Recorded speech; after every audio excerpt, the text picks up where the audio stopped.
Outubro é o mês dedicado à conscientização e à prevenção do câncer de mama. Este é o segundo tipo mais comum da doença entre as mulheres. Segundo o Instituto Nacional de Câncer, no Brasil foram estimados mais de 66 mil novos casos da doença somente em 2021. Eu vou falar mais sobre esse assunto agora com a médica mastologista Deidimar Abreu. Doutora, bom dia, seja muito bem-vinda aqui ao nosso Santo Café de hoje. Bom dia, muito obrigada pelo convite. E é muito importante que todas as pacientes sejam informadas, né, sobre o que é o câncer de mama e não só esse mês de Outubro Rosa, mas todos os meses fazendo sua prevenção de câncer, né? Exatamente, doutora. Nessa época do ano, a gente fala muito sobre esse tema, mas vale a gente destacar que os casos surgem durante todo o ano, então a gente precisa se atentar sempre, né? O câncer de mama, ele é o que mais mata mulheres aqui no nosso país, apesar de existir tratamento. Doutora, apesar dessa constatação, a gente pode dizer que o câncer de mama é bastante curável? Todo câncer, de uma maneira geral, tem possibilidade de cura, mas tem que ter um diagnóstico precoce. Por isso, a campanha tem valor para fazer com que as mulheres prestem mais atenção, procurem o um profissional de saúde habilitado, um sistema de saúde que possa oferecer para elas esse retorno quando achar algum nódulo, né? E conseguir tratar precocemente. Porque o segredo da cura é a descoberta precoce. Claro que existe a prevenção primária também, que é você prevenir antes de ter a doença, né? Que é muito importante, como você falou, da questão aí da obesidade, da questão, nós sabemos também de usos de hormônios que hoje em dia estão sendo usados indiscriminadamente, a questão da alimentação que não está adequada, né? Então, a prevenção primária também evita muitos tumores, né? Não só de mama, mas o de mama, principalmente, ele tem a ver também com a ingestão de alimentos gordurosos, carnes vermelhas, o álcool, né? Com uma bebida destilada. Então, tudo isso faz parte de evitar o câncer, mas diagnosticando câncer precocemente, eles vão ter cura, mas desde que a gente faça o diagnóstico precoce. Por isso que é importante se conhecer, né, doutora? E procurar também ajuda médica ali no menor sinal que apareça. A senhora mencionou a questão do diagnóstico precoce e a gente está falando de quanto tempo? O que seria um diagnóstico precoce?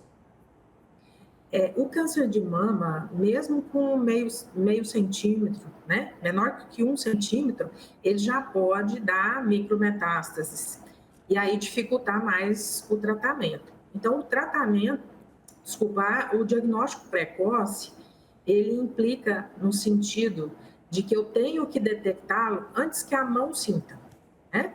Então, eu tenho que detectá-lo com exames. Então, pacientes de alto risco, a gente já começa a pedir exames com 30 anos de idade, com mãe, irmã com câncer de mama ou ovário, ou uma história familiar muito importante de câncer. E fora isso, se é um risco populacional, se ela não tem um histórico familiar muito importante, eu já começo a pedir exames com 40 anos de idade, né? Exames de rastreio, mamografias de boa qualidade, né? Porque nós precisamos também de exames de boa qualidade para fazer diagnósticos precoces, né? E esse precoce depende basicamente também do tipo de tumor. Se eu tenho um tumor muito agressivo, óbvio que se eu conseguir detectá-lo menor de que 1 centímetro, aí eu consigo curá-lo. Se eu detectá-lo com 5 centímetros, já fica mais difícil. Agora, se eu tenho um tumor de comportamento mais lento, como luminal A, luminal B, que são tumores que são receptores de estrogênio positivos, que demoram mais a crescer, que às vezes para alcançar 1 centímetro demora 3 anos, 5 anos, esses eu consigo pegar no rastreio e fazer diagnósticos precoces, até tumores de 2 centímetros, por exemplo. Mas quanto maior o tumor, mais difícil e mais remédios, mais tratamentos vão ter que ser realizados. Mas, ainda bem que é um tumor extremamente estudado, câncer de mama, então mesmo tumores muito difíceis, a gente está conseguindo boas respostas. Mas é óbvio que se achar precocemente, vai usar menos medicamento, não vai mutilar vai fazer cirurgias conservadoras, não vai esvaziar o braço, vai fazer o sentinela e, consequentemente, a cura também, né? Então, você não tem um prejuízo funcional para o paciente e, ao mesmo tempo, você vai obter a cura. Doutora, a questão dos hormônios que a senhora mencionou, explica um pouco para a gente que tipo de hormônios são esses que podem prejudicar, que podem ser perigosos quando a gente relaciona aí com os casos de câncer de mama. Bom, se eu falar em termos da mulher jovem que precisa fazer a sua anticoncepção para não ter filhos e usa o anticoncepcional, a maioria não vai ter problema nenhum, porque o nível hormonal dela é alto e a maioria dos trabalhos não comprovaram definitivamente a influência do uso do anticoncepcional e risco para câncer de mama. Então, quanto ao anticoncepcional oral, nós não temos nenhuma prova que ele aumenta o risco para câncer de mama, uma prova concludente, assim, que seja precisa, né? Os trabalhos ainda brigam, uns falam que sim, outros não, mas a gente acredita que não.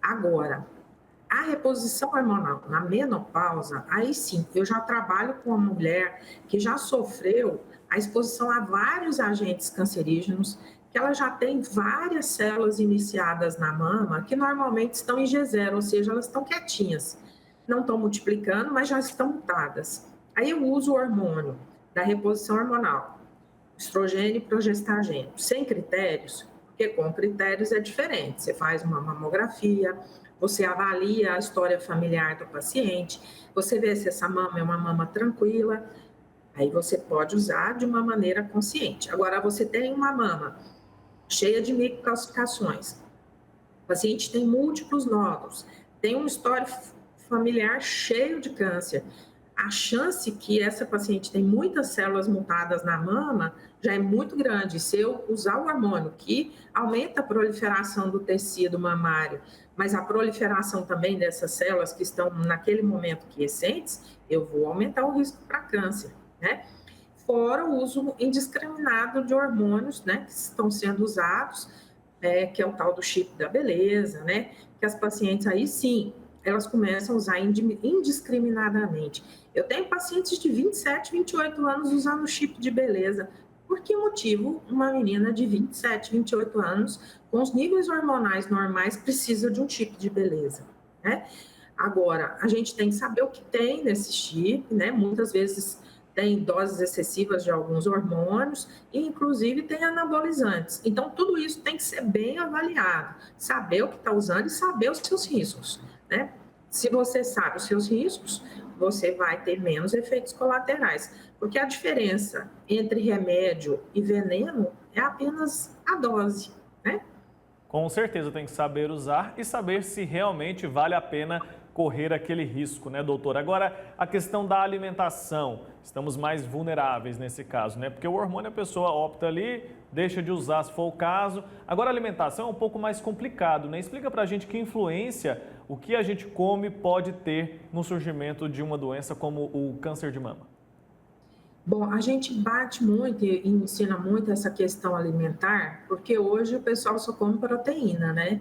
Não pode, né? A gente tem que ingerir fibras, até por questão de câncer de intestino, né?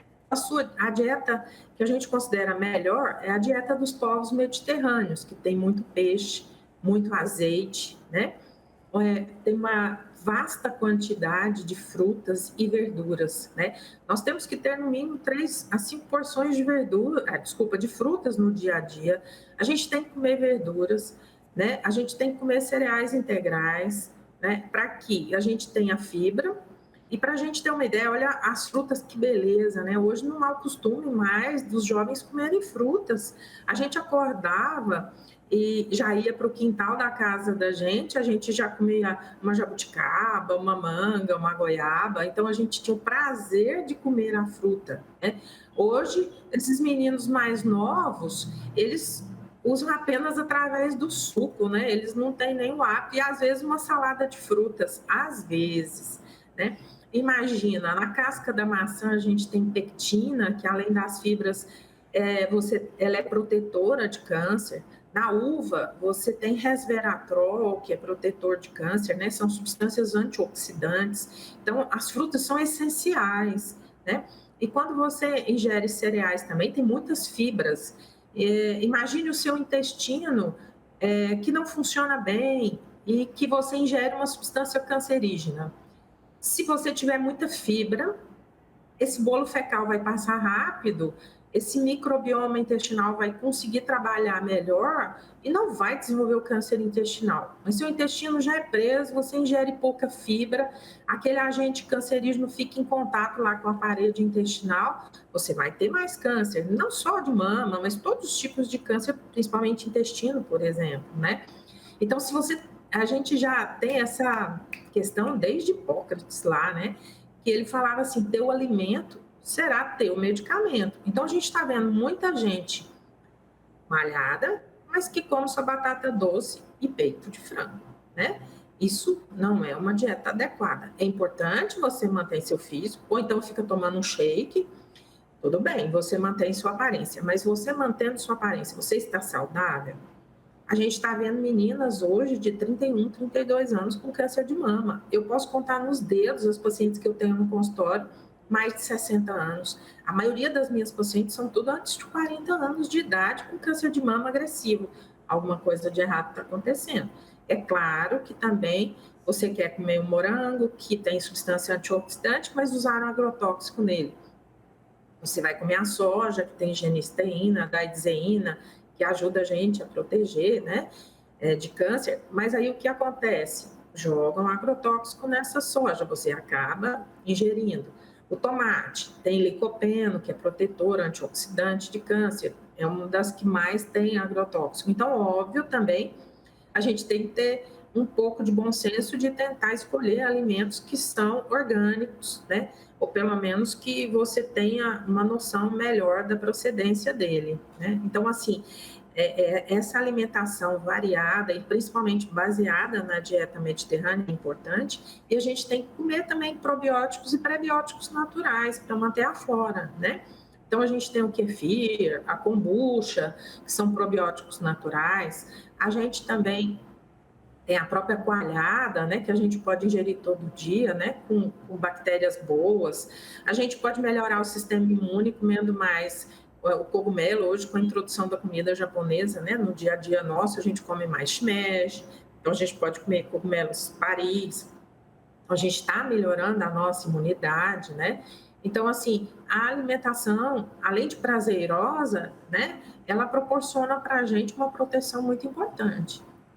São questões de hábito, né, doutora? A gente criar em nós esse hábito de nos alimentarmos de forma mais saudável. Queria falar um pouco agora sobre bebida alcoólica. Elas também têm uma influência muito importante. No caso especificamente do câncer de mama, existe uma quantidade ideal, por exemplo? Não, a tolerância é zero. Até a gente fala assim, uma taça de vinho, né, por dia. Gente, se você pensar que você vai tomar uma taça de vinho por dia, você vai ter uma quantidade X de álcool ingerindo, e o álcool é co-carcinógeno, né? Então, se você já tem um outro carcinógeno, por exemplo, o cigarro, por exemplo, e ainda usa o outro, que é o co-carcinógeno, que é o álcool, você está proporcionando ali a indução da carcinogênese, né? O álcool está relacionado a uma grande quantidade de tumores, inclusive o câncer de mama, né? O câncer de mama está muito relacionado a bebidas destiladas. Agora, a gente sabe que a concentração do álcool vai ser importante. Eu não posso nem beber uma cerveja? Olha, a concentração é 5% da cerveja. Então, um dia ou outro, não tem problema nenhum, final de semana, você não vai tomar um engradado de cerveja, mas uma garrafa ou outra não vai ter problema, né? Porque a quantidade de álcool é baixa. Agora, a bebida destilada é diferente. Eu tomo só um pouquinho de uísque por dia. Isso já é considerado aumento de risco para câncer de mama, né? Então, a gente, em termos de álcool, a tolerância é zero, como é tolerância zero para o cigarro.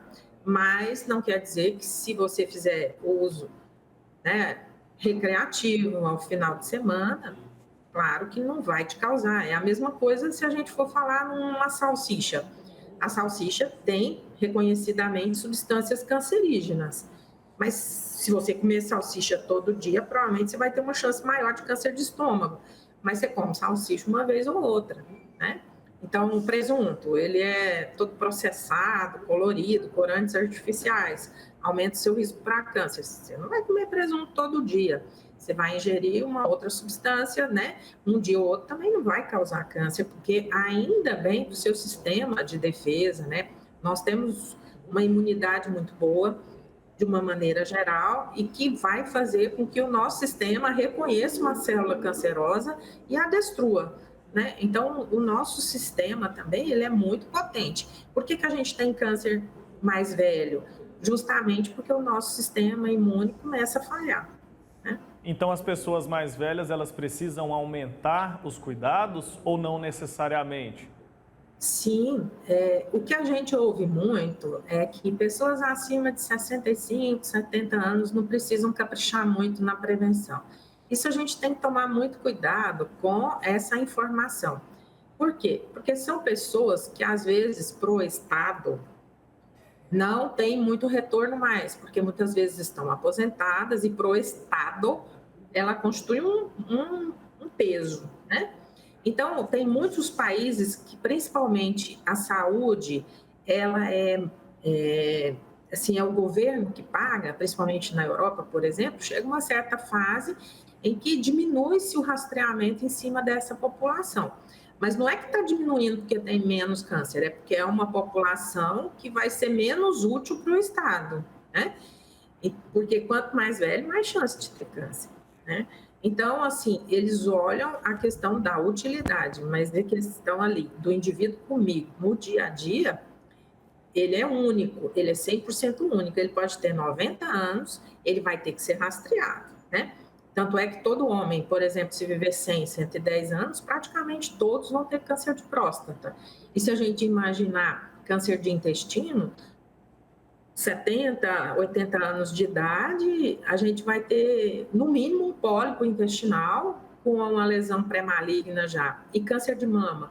Olha aí, pacientes que moram em cidades, né, que têm um índice de sedentarismo maior, de menos filho, menor grau de amamentação, mais estresse, pior alimentação, que são cidades, entre aspas, mais industrializadas, a gente tem uma percentagem de 12% das mulheres vão ter câncer de mama aos 85 anos. Você imaginar que numa população de 100, 12 vão ter câncer de mama, é muito alta, né? Fora as alterações pré-malignas, fora as alterações que às vezes você é obrigado a tirar no indivíduo mais idoso.